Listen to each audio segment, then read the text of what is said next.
So hello everyone, this is Shubham के। हम एक नई सीरीज जो है स्टार्ट करने वाले हैं, जहाँ पे हम जे मेंस और जे एडवांस का जो भी फिजिक्स का सिलेबस होगा उसको धीरे धीरे करके कवर करते जाएंगे। ठीक है। सो जो हमारा फर्स्ट चैप्टर आता है सिलेबस में, वो आता है हमारा यूनिट्स एंड डायमेंशन। ठीक है, ये हमारा लेक्चर 1 रहेगा। यहाँ पे हम इंट्रोडक्शन जो होता है वो चैप्टर का करने वाले हैं। ठीक है, धीरे धीरे करके बेसिक से लेके एकदम एडवांस लेवल तक जो है हम क्वेश्चंस को प्रैक्टिस करेंगे, जिसमें पीवाईक्यूज भी होंगे एंड थ्योरी पार्ट भी होगा, जहां पे हम बेसिक से एकदम हीरो लेवल तक जो है इसमें जाने वाले हैं। ठीक है। सो जैसे कि मैंने पहले कहा, हमारा फर्स्ट चैप्टर क्या है? Units and dimensions. ठीक है, चलो तो स्टार्ट करते हैं। फर्स्ट स्टार्ट होता है फिजिकल क्वांटिटीज से। Physical quantities. सो पहला सवाल जो आपके दिमाग में आएगा कि एक्चुअली सर क्या है फिजिकल क्वांटिटीज। ठीक है।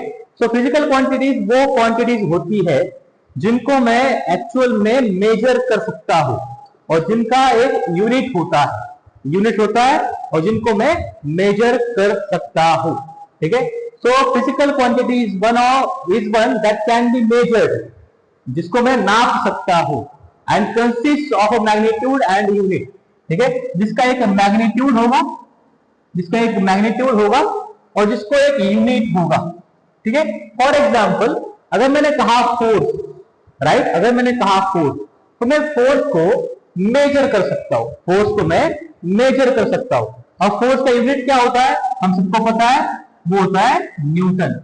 ये एक एसआई यूनिट है। ठीक है, हमने पहले भी पढ़ा हुआ है, हम बाद में पढ़ने वाले हैं एसआई यूनिट, एमकेएस यूनिट क्या होता है। ठीक है, लेकिन अभी के लिए इतना जान लो कि फोर्स का जो यूनिट होता है वो क्या होता है? न्यूटन। ठीक है।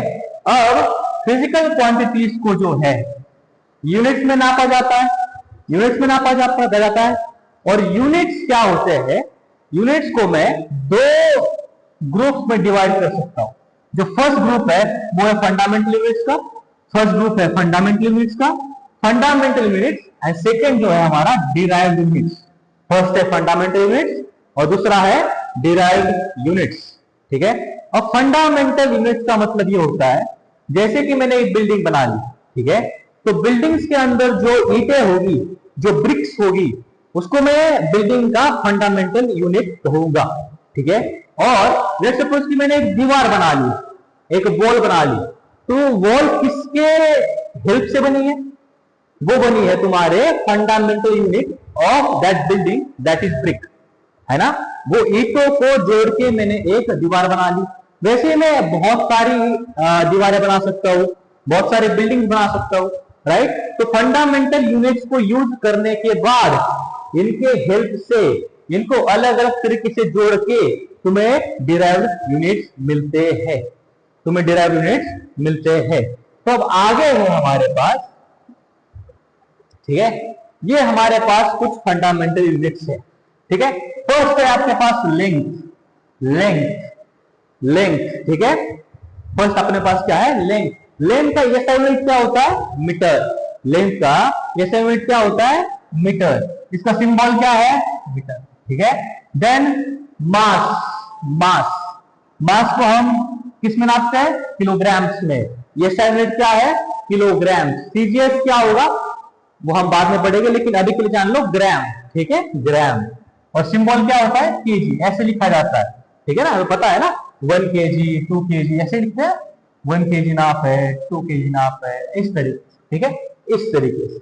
इसके बाद टाइम जो है, टाइम को हम नापते हैं सेकेंड्स में। टाइम को हम किसमें नापते हैं? सेकेंड्स में। ठीक है, ये एसआई यूनिट की बात चल रही है। इलेक्ट्रिक करंट को एम्पियर्स के रिप्रेजेंटेड बाय कैपिटल ए। ठीक है। टेम्परेचर को हम नापते हैं केल्विन में। अब तुम कहोगे कि इसमें भी नाप सकते हैं हम। 21 डिग्री सेल्सियस कहते हैं हम, 27 डिग्री सेल्सियस। तो सेल्सियस एक अलग यूनिट है, लेकिन एसआई सिस्टम में, यूनिट्स के एसआई सिस्टम में हम जो यूज करते हैं केल्विन को। अमाउंट ऑफ सब्सटेंस, मेरे पास कितना सब्सटेंस है उसको मैं नापता हूं मोल में। अब मोल का ज्यादा तुम्हें फायदा होगा केमिस्ट्री में, फिजिकल केमिस्ट्री जो होती है उसमें।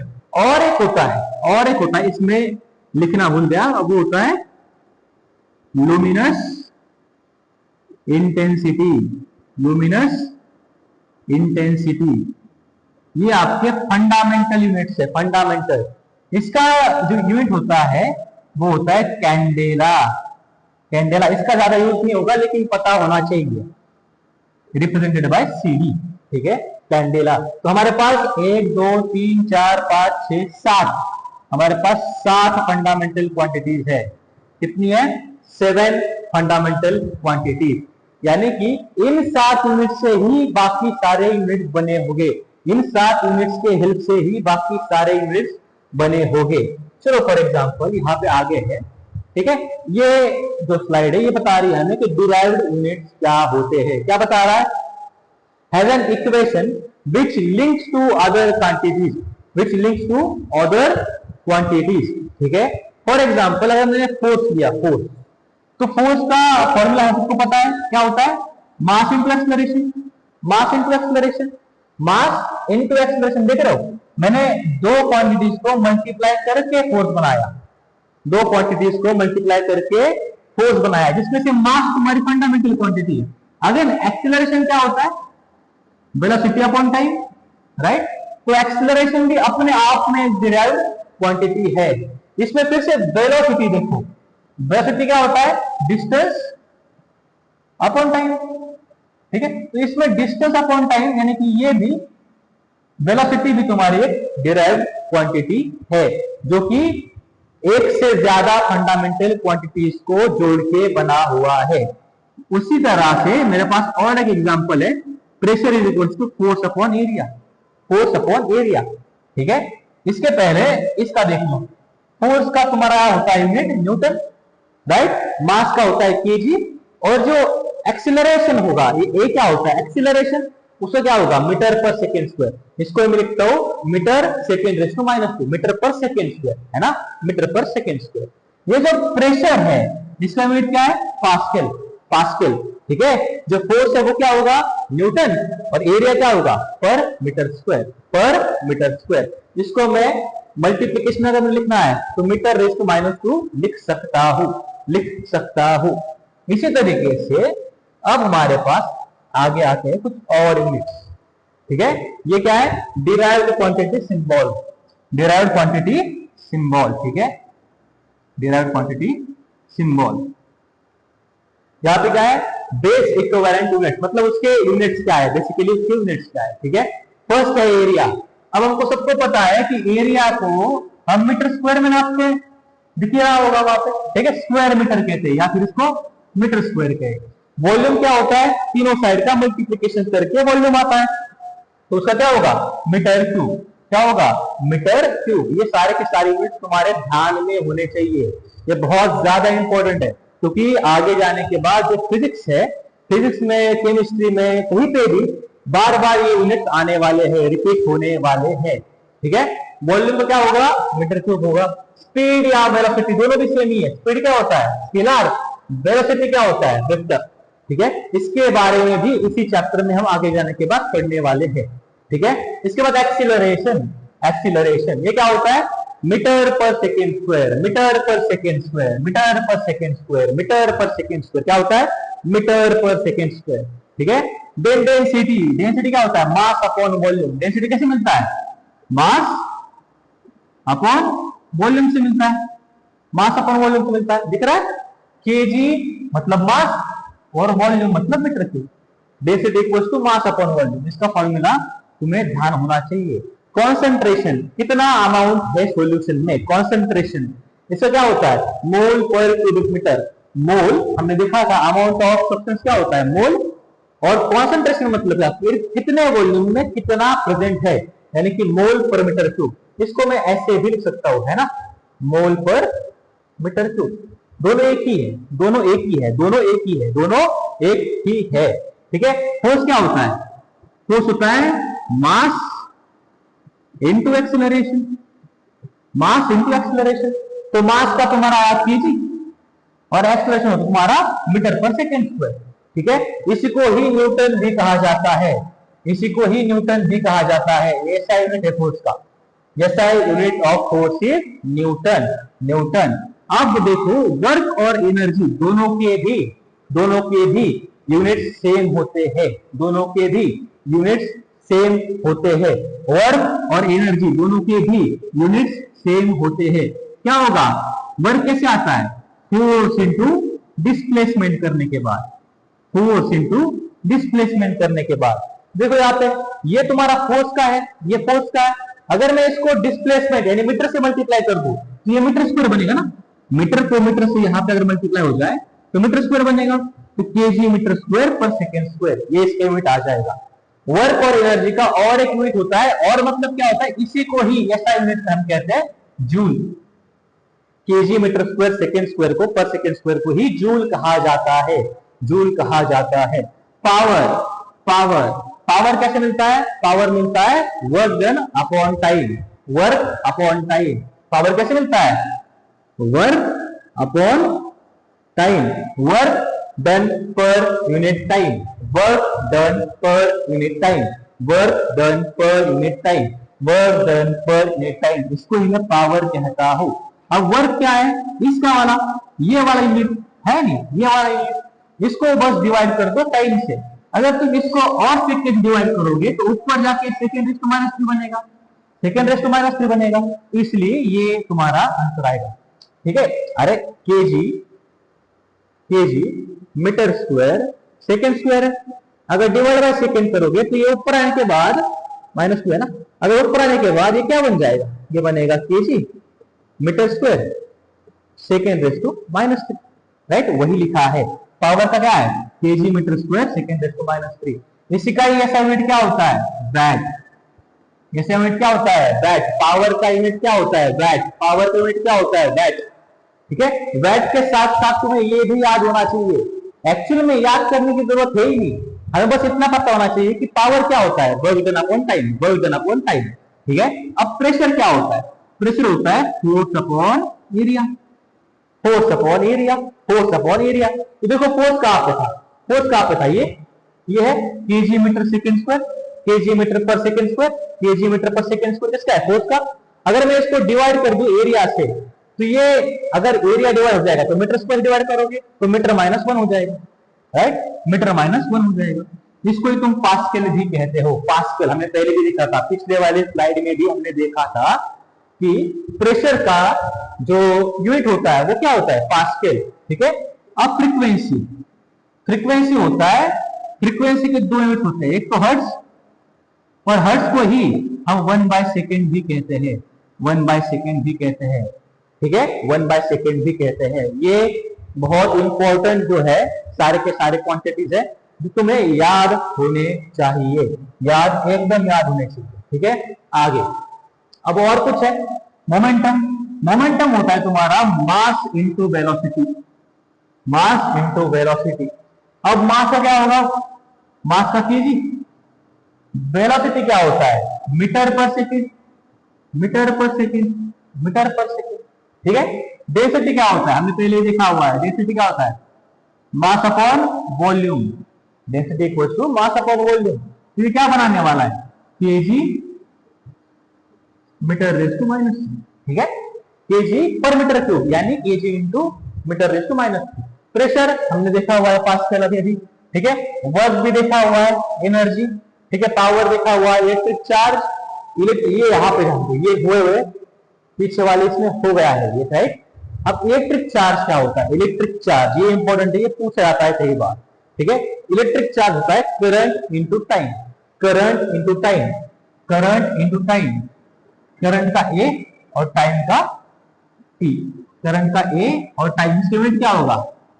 Ampere second. Ampere second.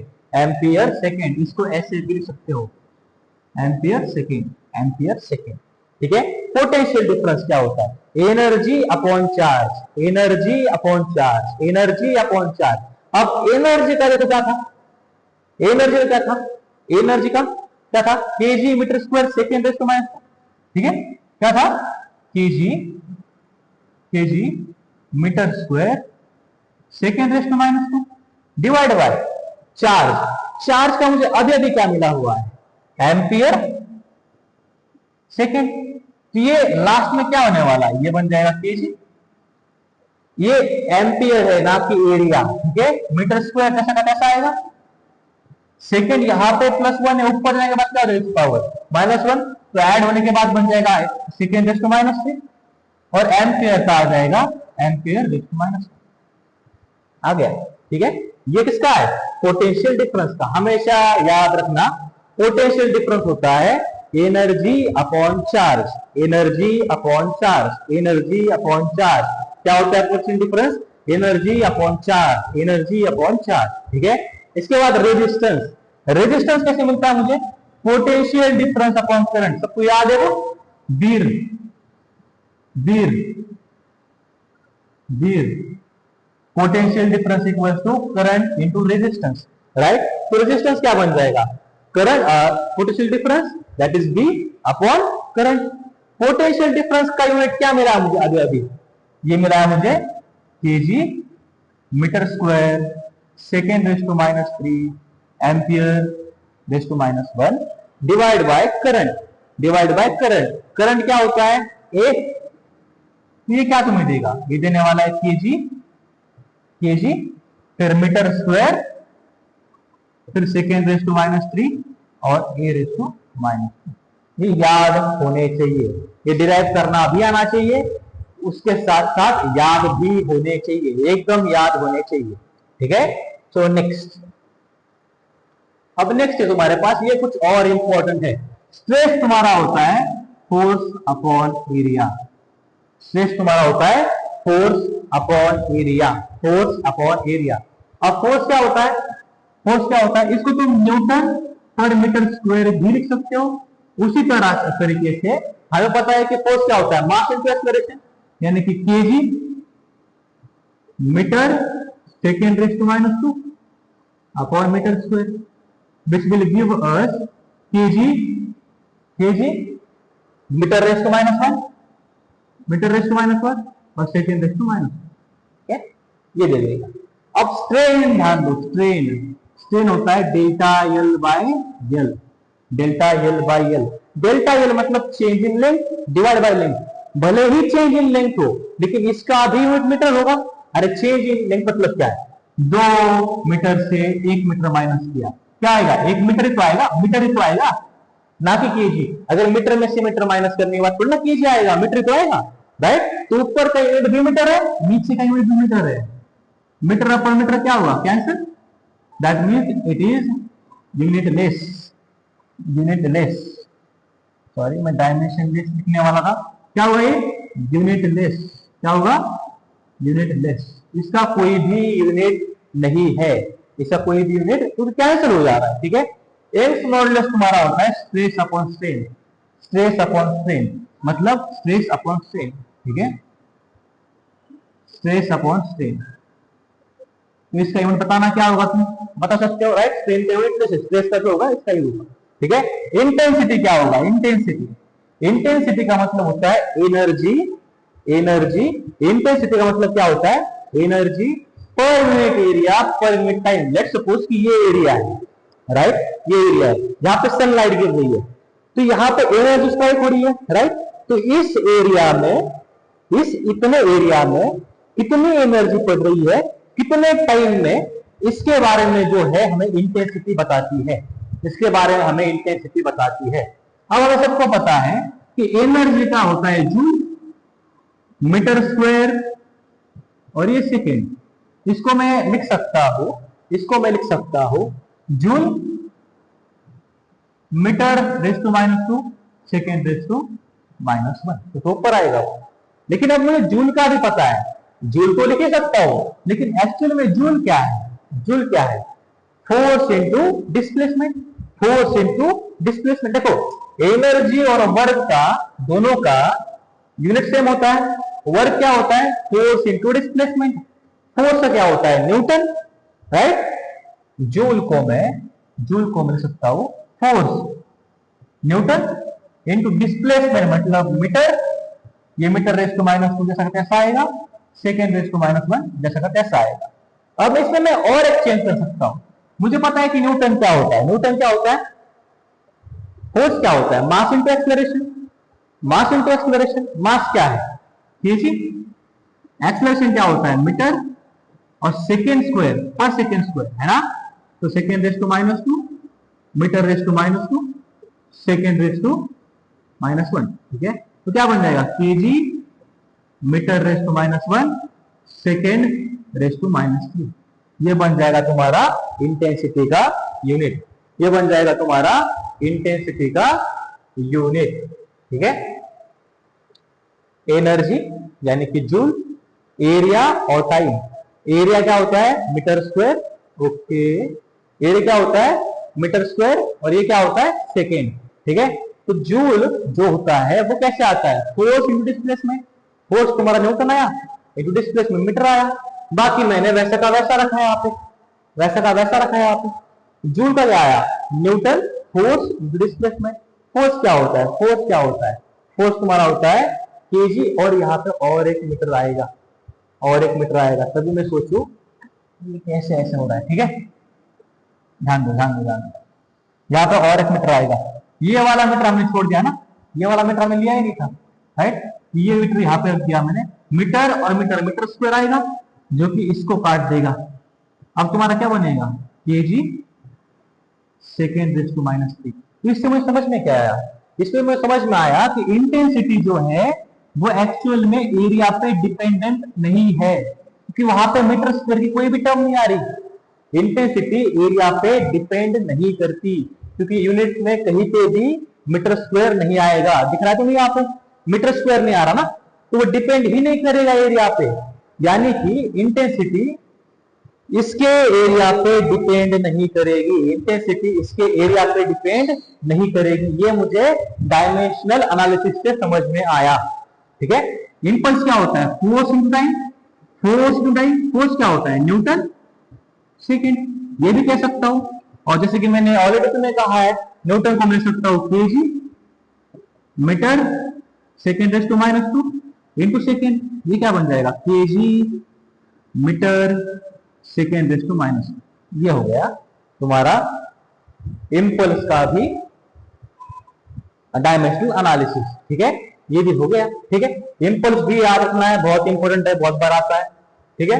इसके बाद हमें देखना है अभी डायमेंशंस क्या होते हैं, ठीक है? इसके बाद मुझे देखना है कि डायमेंशंस क्या होते हैं। ये क्या बता रहा है? It is a physical quantity are the power to which the base quantity are raised to express that quantity, ठीक है? अब इससे मुझे कुछ भी समझ में नहीं आया, ठीक है? तो इसको मुझे समझना भी नहीं है। मुझे याद क्या रखना है? मुझे याद क्या रखना है कि जो मास होगा, जो मास होगा, उस मास को मैं कुछ ऐसे रिप्रेजेंट करता हूं, m⁻⁴, ठीक है? उसी तरीके से मैं लेंथ को जो है, जो लेंथ है उसको कुछ ऐसे रिप्रेजेंट करता हूं, l⁴ ठीक है? उसके बाद जो टाइम है, इस टाइम को मैं कुछ ऐसे रिप्रेजेंट करता हूं, ठीक है? इसके बाद तुम्हारा आएगा करंट। करंट को तुम लिख सकते हो ऐसे, a⁻⁴। कुछ बुक्स में I भी यूज किया जाता है, कुछ बुक्स में I भी यूज किया जाता है, लेकिन हम इसको यूज करेंगे, ठीक है? उसके बाद तुम्हारा आएगा मास हुआ, लेंथ हुआ, टाइम हुआ, करंट हुआ, राइट? टेम्परेचर, टेम्परेचर इसको तुम कुछ ऐसे रिप्रेजेंट कर सकते हो, ठीक है? उसके बाद amount, amount, amount of substance, amount of substance, तुम इसको कुछ ऐसे रिप्रेजेंट कर सकते हो, mol⁻⁴, ठीक है? mol⁻⁴। बस इतने हमारे यूज के हैं। जो लुमिनस इंटेंसिटी है उसका यूज ज्यादा नहीं होता, उसका यूज ज्यादा नहीं होता, वो PYQs में भी कभी भी आया हुआ ज्यादा नहीं दिखता, ठीक है? चलो तो आगे चलते हैं अभी, ठीक है? आगे चलते हैं थोड़ा सा।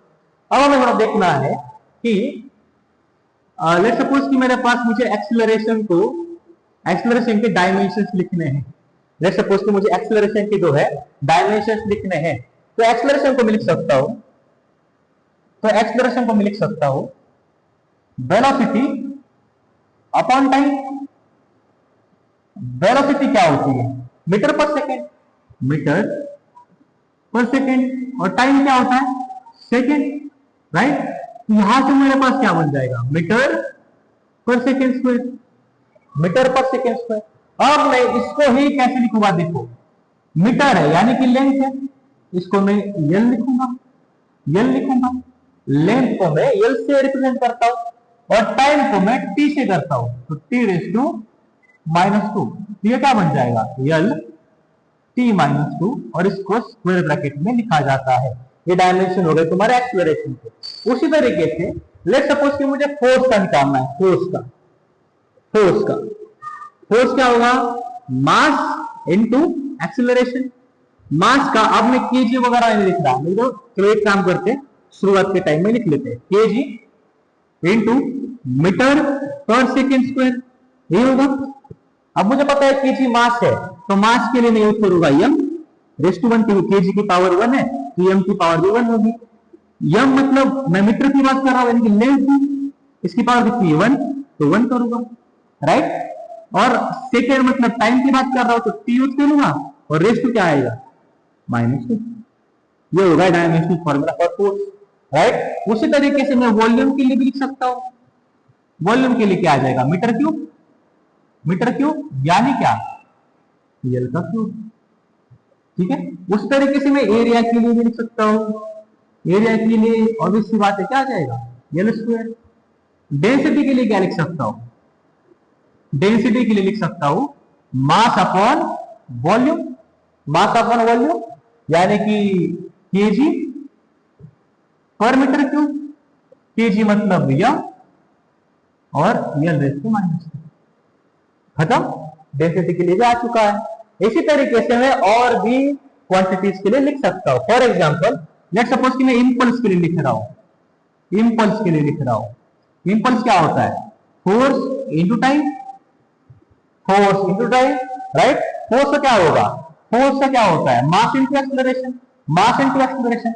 मुझे एक्सेलरेशन का पता है lt -2, मुझे एक्सेलरेशन का पता है lt -2, बस मास से मल्टीप्लाई करना है, यानी कि यम यल t -2। ये होगा तुम्हारा फोर्स का, ये होगा तुम्हारा फोर्स का, और टाइम का क्या आएगा? इनटू टी करोगे, इनटू टी करोगे। अब मल्टीप्लाई कर दो, यम तो यहां पे है नहीं, तो यम जैसा का तैसा आया। यल भी यहां पे है नहीं, तो यल भी जैसा का तैसा आया। T raise to -2 into T, T raise to -2 into T, क्या करते हो? पावर को ऐड करते हो। टी रेस टू -2 प्लस 1 कितना आया? T raise to -1। यहां पे क्या आने वाला है? T raise to -1। ये हो गया इम्पल्स का, ये हो गया इम्पल्स का। उसी तरीके से मैं और भी लिख सकता हूं। लेट्स सपोज मुझे एनर्जी लिखना है, मैंने तुम्हें ऑलरेडी कहा हुआ है कि एनर्जी और वर्क का एकदम सेम होता है यूनिट, और अगर यूनिट सेम है तो डायमेंशनल फॉर्मूला भी सेम होगा, ठीक है। डायमेंशनल फॉर्मूला भी सेम होगा। अब वर्क कैसे आता है? फोर्स इनटू डिस्प्लेसमेंट करके।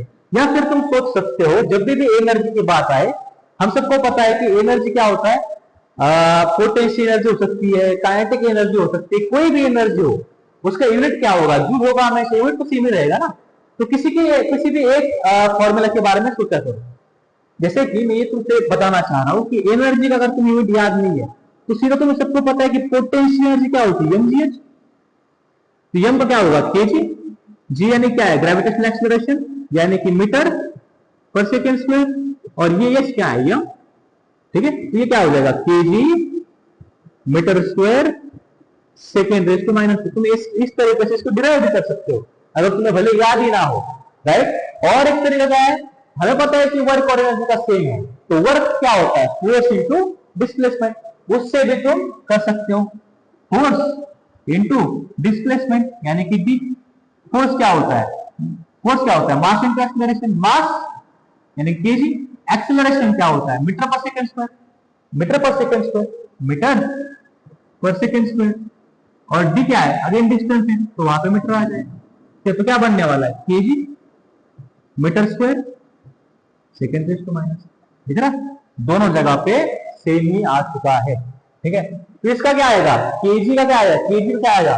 केजी का आ जाएगा यम, मीटर स्क्वायर यानी कि लेंथ की बात चल रही है तो आ जाएगा एल स्क्वायर, और second raise to minus two मतलब क्या, T raise to minus two. ठीक है, इस तरीके से मैं इसका भी कर सकता हूं। और एक बहुत यूजफुल क्वांटिटी है तुम्हारे पास, टॉर्क। टॉर्क टॉर्क होता है फोर्स इंटू डिस्टेंस जो कि परपेंडिकुलर होता है। इसके बारे में हम और ज्यादा अच्छे से समझेंगे जो आगे आने वाले चैप्टर से उसमें। ठीक है, तो फोर्स क्या होता है, मास इंटू एक्सेलरेशन इंटू ये डिस्टेंस है फिर से। ठीक है, right, mass into acceleration into distance. ठीक है, मास का हमें पता है क्या होता है, केजी।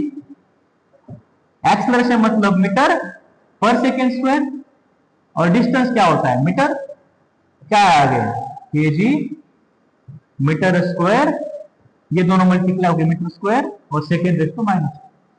ये भी इनके तरह ही सेम टू सेम जो है इनका यूनिट आता है। तो torque, energy, right, work done, ये सारे के सारे एकदम सेम यूनिट वाली क्वांटिटीज है, सेम यूनिट वाली क्वांटिटीज है। तो इसका क्या आ जाएगा डायमेंशनल एनालिसिस, केजी का क्या आएगा, यम, अगेन सेम आने वाला है, एल स्क्वायर और T raise to minus two, T raise to minus two. इसी तरीके से अब हम देख सकते हैं कि इंटेंसिटी का क्या होगा। इंटेंसिटी, मैं तुमसे कहा था कि इंटेंसिटी जो होती है, इंटेंसिटी जो होती है उसका यूनिट हमने देखा था, क्या देखा था, केजी,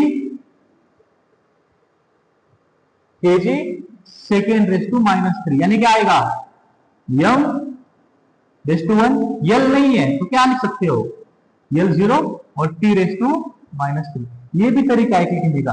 अब हम नहीं लिख रहे एल रेस टू जीरो, लेकिन एल रेस टू जीरो लिख के कई बार ऑप्शंस में आता है, तो वहां पे कंफ्यूजन नहीं होना है, वहां पे कंफ्यूजन नहीं करना है। ठीक है, ये अब मैं तुमसे कहूं कि बताओ स्ट्रेन का क्या होगा, स्ट्रेन का, स्ट्रेन क्या होता है, डेल्टा एल बाई एल। तो ये तो इसका मीटर बाय मीटर को कैंसिल हो गया, तो ये डायमेंशन लेस है। कैसा है ये, यूनिट लेस है।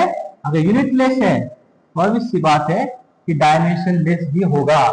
तो इसका क्या आएगा डायमेंशन, कुछ भी नहीं, M raise to zero, L raise to zero, T raise to zero, बात खत्म। M raise to zero, L raise to zero, T raise to zero, ऐसे। ठीक है, ठीक है। इसके बाद और एक आता है करंट। करंट, करंट, करंट को हम नापते हैं एम्पियर्स में, तो इसको तुम सीधा ए लिखोगे, हमने पहले देखा था ना, सीधा क्या लिखोगे, ए लिखोगे, ए लिखोगे, ए लिखोगे। और लेट्स सपोज मैंने कहा तुमसे चार्ज, चार्ज को लिखोगे, Q इज इक्वल टू होता है आई टी, मतलब करंट इंटू टाइम। क्या होता है, करंट इंटू टाइम। करंट का क्या है, ए, और इसका क्या है, टी। तो ये होगा, इसको मैं अलग तरीके से ऐसे लिख सकता हूं, एम की पावर जीरो, एल की पावर जीरो, टी की पावर कुछ नहीं मतलब वन, और ए की पावर भी वन। ये आपका किसका होता है, चार्ज का। वही अगर मैं तुमसे कहूं अगेन, हम उसी पे आ रहे हैं अगेन, क्या पोटेंशियल डिफरेंस क्या होगा, वो होता है energy upon charge, energy upon charge. अब एनर्जी क्या होगा, हमें पता है यम एल स्क्वायर, ठीक है ना, T raise to minus two, हमने देखा था ना इसके पहले। एनर्जी क्या होती है, M L square T raise to minus two, तो सीधा उसका यूज कर सकता हूं मैं यहां पे। ठीक है, और चार्ज का क्या है, चार्ज का, चार्ज का क्या है हमारे पास, चार्ज का है ए और टी। ठीक है, बाकी तो वैसा का वैसा ही रहेगा, यम तो वैसा का वैसा रहेगा, नीचे एल है क्या, नहीं, तो वो भी वैसा का वैसा रहेगा। ठीक है, टी कितना हो जाएगा, टी यहाँ पे वन है, माइनस वन हो जाएगा तो वो ऐड होके माइनस थ्री बनेगा। ठीक है, और ये एम्पियर है ना कि एरिया, ध्यान में रखना, एम्पियर इज टू माइनस, कुछ इस तरीके से बन जाएगा पोटेंशियल डिफरेंस का। ठीक है, इस तरीके से बन जाएगा पोटेंशियल डिफरेंस का। अब थोड़ा सा और आगे जाऊं, और थोड़ा सा आगे जाऊं, तो हम लिख सकते हैं रेजिस्टेंस के बारे में भी, रेजिस्टेंस के बारे में भी। रेजिस्टेंस में क्या आता, B is equal to ion, तो R क्या होगा, V बाय आई, यानी कि potential difference divide by current. Potential difference कितना है, ये आपका पोटेंशियल डिफरेंस है। अगर मैं इसको A से डिवाइड करूंगा तो ऊपर आके A माइनस 2 बनेगा, इसका क्या बन जाएगा, m raise to one L square, है ना, फिर बनेगा T रेस टू -3, और A रेस टू -1 यहाँ पे था, लेकिन डिवाइड बाय A करने के कारण ऊपर आके वो ऐड हो जाएगा। तो यही तुम्हारा डायमेंशनल फॉर्मूला बन जाएगा अपने रेजिस्टेंस का। ठीक है, इतना सही है। ठीक है, तो आज के लेक्चर के लिए यहां तक खत्म करते हैं। ठीक है, अगले लेक्चर से फिर से इसके आगे वाले जो क्वेश्चंस है वो ट्राई करेंगे। ठीक है, और बहुत सारा पार्ट बाकी है जिसको हम अगले लेक्चर में कवर कर लेंगे। ठीक है, तो आज के लिए बस इतना ही, चलो मिलते हैं अगले लेक्चर में।